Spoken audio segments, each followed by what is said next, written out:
అని గవర్నమెంట్ చెప్తే మీరు 5 నిమిషాల్లో వేస్తారు. వాళ్ళు చెప్పరు. ఇవాళ మీ మీద బదనాం పెడుతున్నారు. ఇవాళ భూములు నిషేధిత జాబితాలో పెట్టించింది వాళ్ళు, తప్పు చేసింది అధికారులు అని మీ మీద నెడతా ఉన్నారు. అందుకే నేను మీకు చెప్తా ఉన్నా, అధికారులకు దయచేసి పారదర్శకంగా పనిచేయండి, నిజాయితీగా పనిచేయండి, న్యాయబద్ధంగా పనిచేయండి, చట్టబద్ధంగా పనిచేయండి. కానీ అడ్డమైన తప్పులు చేయిస్తే మీరు ఇరుక్కుంటారు, జాగ్రత్త అని చెప్పి కూడా ఈరోజు అధికారులకు నేను చెప్పదలుచుకున్నా. రేపు 2 ఏళ్ల తర్వాత గ్యారంటీగా బీఆర్ఎస్ ప్రభుత్వం వస్తుంది. ఈ అక్రమాల మీద, ఈ తప్పిదాల మీద రేపు గ్యారంటీగా విచారణ జరుపుతాం, ఎంక్వైరీ చేస్తాం. తప్పు చేసిన వాళ్ళను కటకటాల వెనుక పెట్టేది ఖాయమని చెప్పి కూడా హెచ్చరిస్తా ఉన్నా. అందుకే అధికారులారా, మీరు ఇరుక్కోకండి అనవసరంగా. మీరు వాళ్ళేంది నోటి మాట చెప్తారు, కాయిదాల మీద మీరు ఇరుకుతారు. చెప్పుడు వాళ్ళదైతుంది, ఇరుకుడు మీ వంత అవుతుంది. అఫ్ కోర్స్ రేపు వాళ్ళని కూడా తెస్తాం, అంతిమంగా వాళ్ళు కూడా వస్తారు. కానీ అనవసరంగా వాళ్ళ తప్పులకు మీరు బలి కావద్దు. వాళ్ళు చేసే తప్పుడు పనులకు, వాళ్ళ అవినీతికి అధికారులారా మీరు బలి కావద్దు. దయచేసి అధికారులు జాగ్రత్తగా ఉండండి అని నేను కోరుకుంటా ఉన్నా. ఎందుకంటే మీరు అనవసరంగా నష్టపోవద్దు. చెప్పండి ముక్కుసూటిగా, ఈడ కాకపోతే ఇంకొక ఉద్యోగం చేయొచ్చు, ఇది చట్ట వ్యతిరేకం, ఇది మేము చెయ్యము అని చెప్పండి. కానీ మీరు ఇష్టం ఉన్నట్టుగా వాళ్ళు చెప్పినట్టు చేస్తే రేపు శిక్ష మీరు అనుభవించాల్సి వస్తుంది, రేపు మీరు బలైపోతారు. జాగ్రత్త అని చెప్పి కూడా నేను ఈ సందర్భంగా అధికారులందరినీ కూడా హెచ్చరిస్తా ఉన్నా. ఈరోజు రాష్ట్రంలో అనేక అంశాలు ఉన్నాయి. కానీ ఇదేంటంటే ఇల్లు అనేది సెంటిమెంట్తో కూడుకున్నది. ఇల్లు అనేది ఒక జీవితకాలపు కళ. రూపాయి కూడబెట్టుకొని ఇల్లు కట్టుకుంటారు. రూపాయి కూడబెట్టుకొని చిట్టీలేసి తమ జీతంలో నెల ఆదా చేసుకొని ఒక ప్లాట్ కొనుక్కుంటారు. చచ్చిపోయే నాటికి సొంత ఇంట్లో చచ్చిపోవాలి. ఎన్నటికైనా ఒక సొంత ఇల్లు ఉండాలని ఇది పేద మధ్యతరగతి ప్రజల కళ, ఆకాంక్ష. అటువంటిది వాళ్ళ జీవితకాలపు కష్టాన్ని ఒక పెన్నుపోటుతో, మీ అత్యాశతో, మీ పర్సంటేజీల కోసం ఇలా భూములను నిషేధిత జాబితాలో పెడితే ఆ కుటుంబాలు పడే బాధ ఎంత, ఆ కుటుంబాల్లో ఉండే ట్రామా ఎంత, వాళ్ళు పడేటువంటి కష్టానికి ఎవరు జవాబుదారి వహిస్తారు అని చెప్పి నేను ప్రశ్నిస్తా ఉన్నా. ముఖ్యంగా ఇది ఎక్కడ జరిగింది ఎక్కువ? హైదరాబాద్, రంగారెడ్డి, మేడ్చల్ జిల్లాల్లో ఎక్కువ జరిగింది.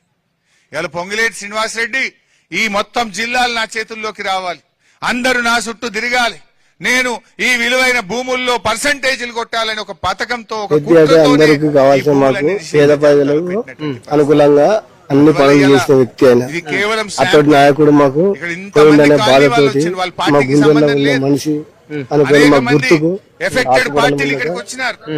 మా రాజశేఖర రెడ్డి ఎమ్మెల్యే గారు అన్నా, మా దగ్గర కాలనీలు ఇబ్బంది పడుతున్నారు, ప్రజలు ఇబ్బంది పడుతున్నారు, రాత్రి 11 గంటలకు వచ్చి ఇవాళ ఏ టైం అయినా భరోసా దొరుకుతుంది, ఒక నమ్మకం దొరుకుతుంది, ఒక ధైర్యం దొరుకుతుంది అని చెప్తా ఉన్నారు. ఎవరు కూడా భయపడొద్దు. రేపు ఎప్పుడు అసెంబ్లీ పెట్టినా కూడా ఈ నిషేధిత జాబితాలో పెట్టిన భూములన్నీ తొలగించేదాకా, పేద మధ్యతరగతి ప్రజల కష్టాలు తొలగేదాకా బీఆర్ఎస్ మీకు అండగా ఉంటది. అరే మొత్తం సరూర్ నగర్ పెట్టేసిందట, కూకట్పల్లి ఏరియా పెట్టేసిందట, బంజారా హిల్స్ పెట్టేసిండ్రు, జూబ్లీ హిల్స్ పెట్టేసిండ్రు, అంబర్పేట్ పెట్టేసిండ్రు, ఎక్కడ ఉప్పల్ ఏరియాలో పెట్టేసిండ్రు. ఈ ఏరియా ఆ ఏరియా లేదు, ఏది పట్టది పిచ్చోన్ చేతులెక్క రాయిపోయింది.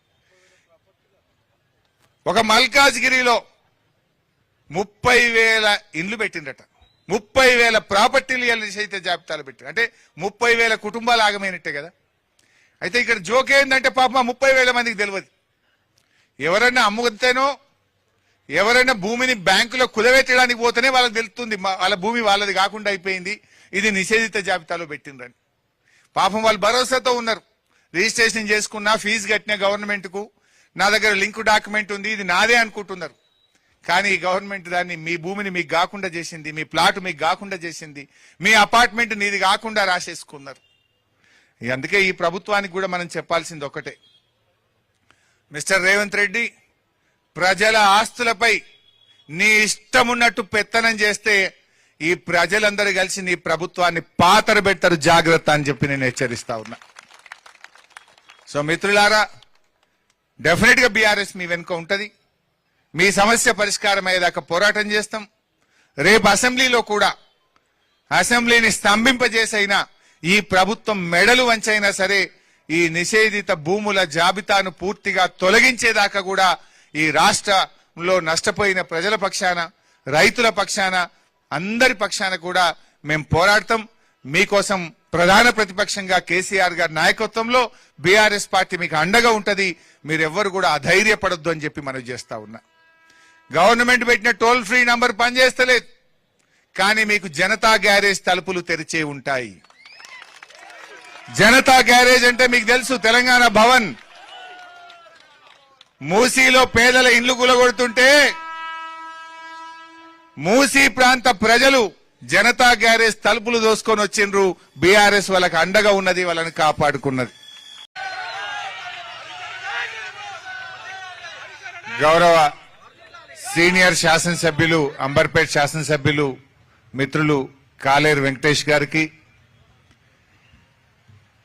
119 మంది ఎమ్మెల్యేల్లో సాదా సీదా ఎమ్మెల్యే, గన్మెన్లు లేరు, మోటార్ సైకిల్ మీద ప్రజల మధ్య ప్రజలలో ఒకటిగా ఉండే మన ఉప్పల్ శాసనసభ్యులు బండారు లక్ష్మారెడ్డి గారు, గౌరవనీయులు ఆనాడు తెలంగాణ ఉద్యమంలో గాని నేడు ప్రజా సమస్యల పోరాటంలో అటు శాసన మండలిలో బయట నిత్యం ప్రజా సమస్యలపై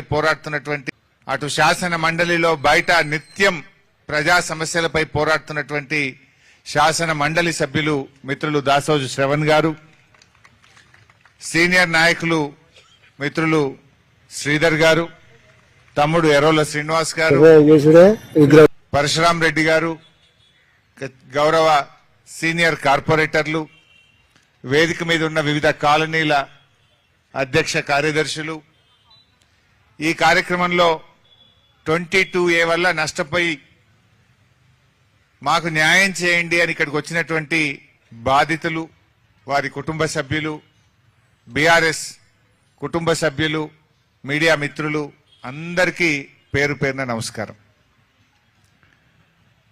ఇందాక గౌరవ శాసన మండలి సభ్యులు చెప్తూ ఒక మాట అన్నాడు, ఈ రాష్ట్రం పిచ్చోడు చేతిలో రాయిలాగా మారిపోయింది.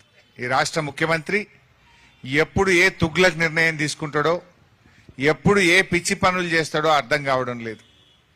ప్రభుత్వం ప్రజా సమస్యలు పరిష్కరించాలి, ప్రభుత్వం ప్రజల కోసం పనిచేయాలి. కానీ ఇలా రేవంత్ రెడ్డి ప్రభుత్వం సమస్యలు పరిష్కరించడం లేదు, సమస్యలను సృష్టిస్తా ఉన్నది.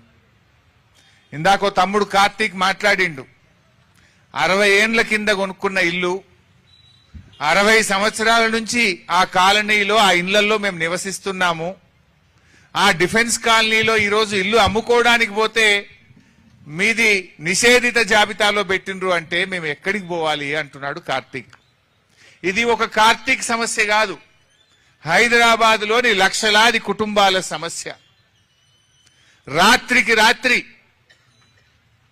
కాలనీలు, సర్వే నంబర్లు మొత్తం, లేఅవుట్లు, హెచ్ఎండిఏ అమ్మిన భూములు, హుడా అమ్మిన భూములు, యాక్షన్ లో ప్రభుత్వం అమ్మితే కొనుక్కున్న భూములన్నీ కూడా 22A కింద నిషేధిత జాబితాలో పెడితే ఆ ప్రజలు ఏం కావాలి? కార్తీక్ ఏమన్నాడు, సబ్ రిజిస్ట్రార్ దగ్గరికి పోతే ఎంఆర్ఓ దగ్గరికి పోమంటుండు, ఎంఆర్ఓ దగ్గరికి పోతే ఆర్డీఓ గారి దగ్గరికి పో అంటుండు, ఆర్డీఓ దగ్గరికి పోతే కలెక్టర్ గారి దగ్గరికి పో అంటుండు, కలెక్టర్ గారిని కలిస్తే ఇది యుఎల్సి సమస్య, యుఎల్సి ఆఫీస్కు పో అంటున్నారు. అంటే ప్రజలు ఎందుకు తిరగాలి? మీరు చేసిన తప్పులకు శిక్ష ప్రజలకెందుకు అని ఈరోజు బీఆర్ఎస్ పార్టీ ప్రశ్నిస్తా ఉంది. తప్పు మీది, ప్రజలకెందుకు శిక్ష? ఎందుకు పెట్టినారు ఈ భూములు?